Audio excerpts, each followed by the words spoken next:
ค่ะในตอนนี้นะคะจะเป็นเรื่องการเรียนรู้เกี่ยวกับเรื่องการให้คำแนะนำนะคะการให้คำแนะนำหรือว่าการแนะนำอะไรสักอย่างหนึ่งนะคะเพราะฉะนั้นอาจารย์ดอมจะเน้นในเรื่องของคำว่า can กับ could นะคะ can กับ could นะคะคือคุณทำได้ไหม can you help me can you help me คุณช่วยฉันได้ไหมแต่ถ้าเกิดจะให้สุภาพขึ้นเนี่ยฝรั่งบอกว่าให้ใช้คำว่า could นะ could you help me อันนี้ก็เป็นประเด็นที่มีรายละเอียดในบทเรียนนะคะอีกอันหนึ่งที่แนะนำก็คือว่าใช้คำที่เป็นอมตะเลยก็คือคำว่า please please please นึกอะไรไม่ออก please กรุณานะอย่างเช่นแนะนำว่าในชุมชนเนี้ยควรที่จะใช้ล่มนะหรือใส่หมวกเงี้ย please wear your hat นะ please wear your hat ก็คือใส่หมวกหรือว่ากรุณานั่งแนะนำให้นั่ง please sit down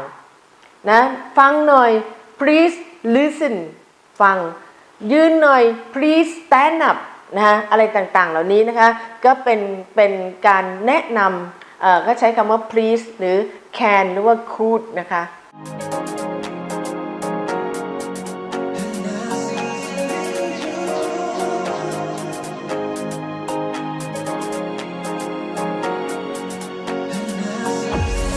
So let's look at some vocabulary we can use for giving instructions, for making our instructions clear, correct, concise, and don't forget courteous.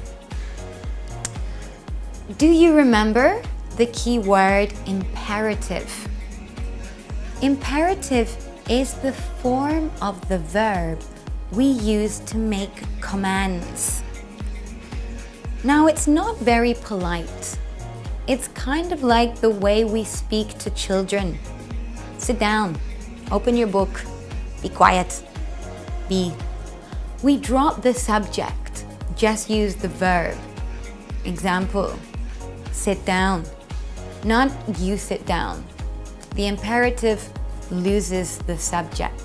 We just stick with the verb. Sit down, open your book, be quiet.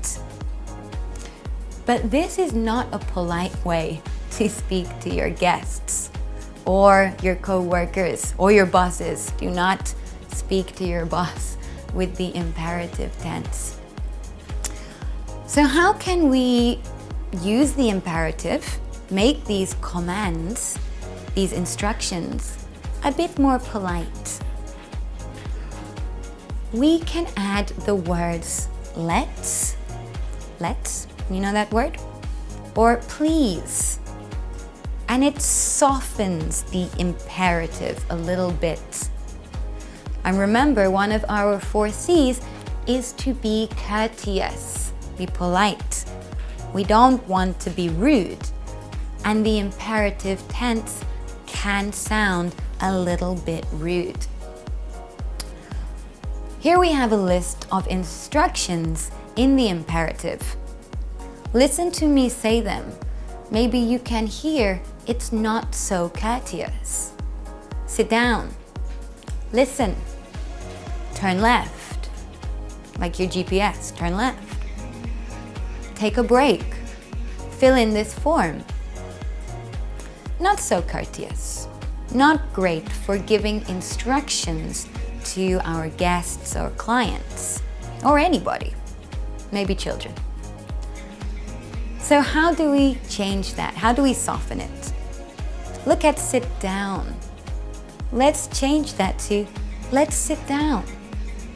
Immediately, that becomes more courteous. Let's sit down. It's not a command. It's an invitation. But it's still an instruction. It means I want you to sit down, please. But it's more polite, more courteous. Please listen. Please always makes any sentence more polite. We call it the magic word in English. Please. Immediately it's more polite. Please turn left. Again, please, more polite always. Take a break. Take a break, take a break. We can make that more polite, more courteous by adding the word let's. Hey, let's take a break. It's a suggestion, an invitation. You are softening, making soft your command.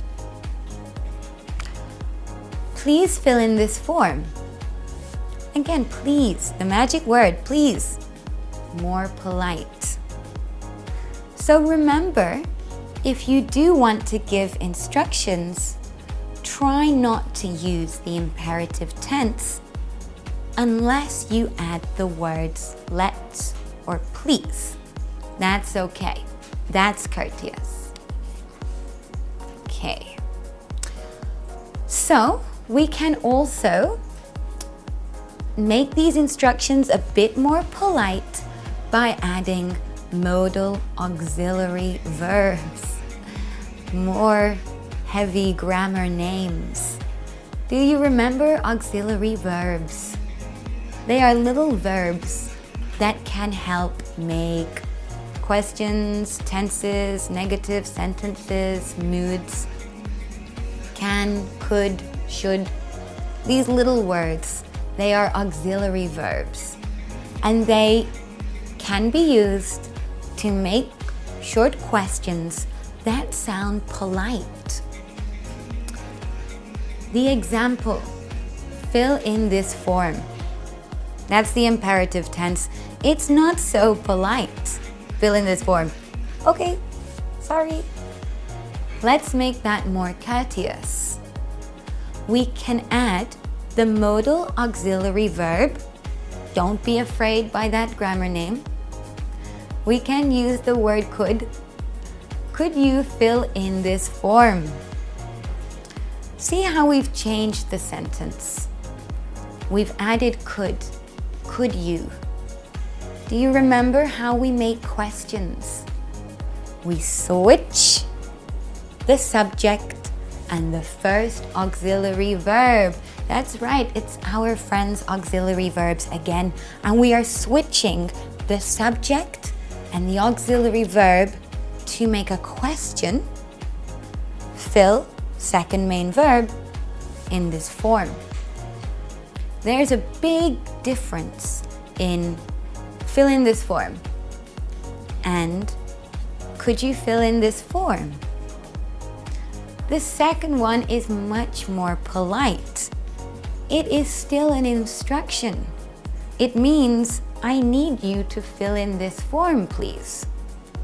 But we've changed it by adding the auxiliary verb could and making it a question to fit with our 4 C's of being courteous,